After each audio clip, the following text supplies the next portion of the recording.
Ravina malalo amin'ny tompo, hanapaka ompona ireo ane ny fiadanan'i Kristy. Amen.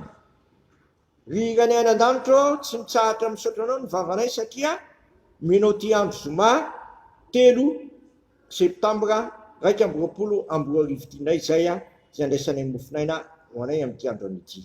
Dia mitenenina ianao tompo fa mangetaheta-nao ny fananay ary ianao ameno anay amin'ny fananao masina manakariva mba andehananay ahak'izay akasitrahanao indray amin'ny tontolo andro ity. Amin'ny anaranao Jesosy, amen. Ny bokin'ny Deutéronomie toko 17 andininy 9 no anjara mofinaina ho antsika amin'ity andro an'ity. Deutéronomie toko 17 andininy 9 vakitolo zao zany amin'ny anaran'i Jesosy. Ary rehefa tonga aminao zany zavatra rehetra zany, dia ny fitahiana sy ny fanjonana zay nataoko teo anoloanao ary matsiaro zany eo am-ponao any amin'ny firenena rehetra zay androany Jehovah Andriamanitra anao ianao, ka miverina amin'ny Jehovah Andriamanitra sy mihaino fehiny amin'ny fonao rehetra sy fananao rehetra ary zetra andidiko anao sy ny zanako anio, dia podiny Jehovah Andriamanitra avy amin'ny fahababony ianao ary mihina fo aminao izy, ka nangona anao indray avy any amin'ny firenena zay nampelezany Jehovah Andriamanitra anao, raha misy aminao voaroaka any amin'ny faravodilanitra dia avy any no hanangonany Jehovah Andriamanitra anao ary avy any indray koa no hanalany anao, dia ampidiriny Jehovah Andriamanitra ao amin'ny tany izay nolovany razanao ianao ka holovanao zany ary anisoanao izy ary amaro anao mihoatra no nirazanao dia forany Jehovah Andriamanitra ny fonao sy ny fony taranakao tiavanao an Jehovah Andriamanitra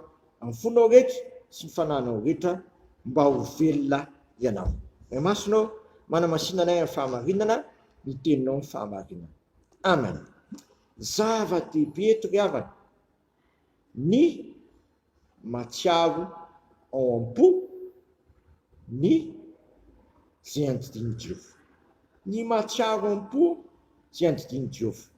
Eto mantsy dia lazainy hoe miverina amin'ny Jehovah Andriamanitra ao ianao sy mihaino ny feony amin'ny fonao rehetra sy ny fananao rehetra ary zay rehetra andidiko anao sy ny zanako anio, dia apodiny Jehovah amin'ny tany ny firenena jiosy rehefa miverina amin'ny Jehovah Andriamanitra sy mihaino ny feony amin'ny fonony rehetra sy ny fanahany rehetra.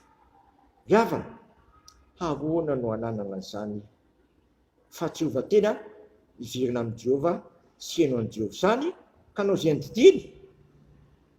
Sotra an'Andriamanitra sika ravana fa tsy mitaza atsika fotsiny tompo, fa eto dia lazainy hoe hofrany Jehovah Andriamanitra ao ny fonao sy ny fony taranakao dia haiverina amin'ny Jehovah izasanao. Ny asa mahatonga antsika ho tafaverina eny an-tren'Andriamanitra dia tsy asantsika irery ihany fa tena asan'Andriamanitra madidi koa. Ary izay ny batisa ry havana, famerenana indray atsika eo an-tren'Andriamanitra efa tafasaraka tamintsika ka nekiny fotantsika sika, dia izay le hitantsika omaly dia diovina amin'ny raso sika dia mahazo famelan-keloka ary indrindrindrindra mahazo fanamezana dia ny fanamasina, ka ny fanamasina teo no mahay mamora ny fotsika zay fovato ho tonga fonofo ka tonga ny fonao sy ny foko. Tena hiaino an Jehovah Andriamanitra ary hiverina ho aminy dia ho tonga velona izasy anao tsy velona ho an'ny tenantsika intsony fa velona ary zay andidiny Jehovah.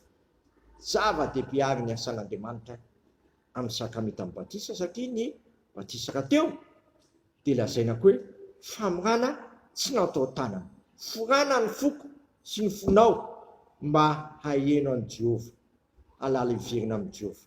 Ka na misy amotsika fa izy manana teny felona mandrakizay miverena amin'ny Jehovah Andriamanitra sika fa ho Jesosy raha manantona azy sika dia tsy ho lavo mihitsy izy rahateo moa tonga hitady sy hamonjy antsika rehetra mba tsy ho faty ny faotantsika sika fa mba ho velona ho an'Andriamanitra amin'izao sisa rehetra izao. Amen. Misaotra sy mideranao zay raha eo fa tsy hahavelanao hitoetra amin'ny ditiny fonay zay na ny amafy ny atokay fa vitanao ny mamora ny fonay ka tonga anay haiverina aminao tsy atohako aminao satria akana mizy moa zay fa ianao no manana telo fiaina manak'izay. Ak'izany raha teo no ambarany sakameta amin'ny batisa ny amerenana n'andray eo anatrenao ka tonga anay azo fanadiovana mamy famelan-keloka ary indrindrindrindra fanomezana dia ny fanamasina.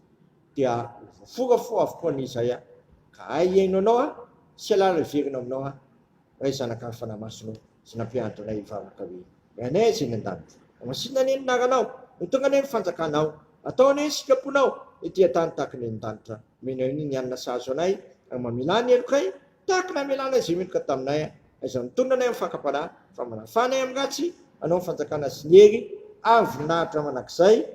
Amen. Tanterahany tompo amintsika anie zao tsodrano zay tononona amin'ny anaray zanaka fanamasina zao raiso amin'ny finoana sy fanantenana ary fitiavana izany.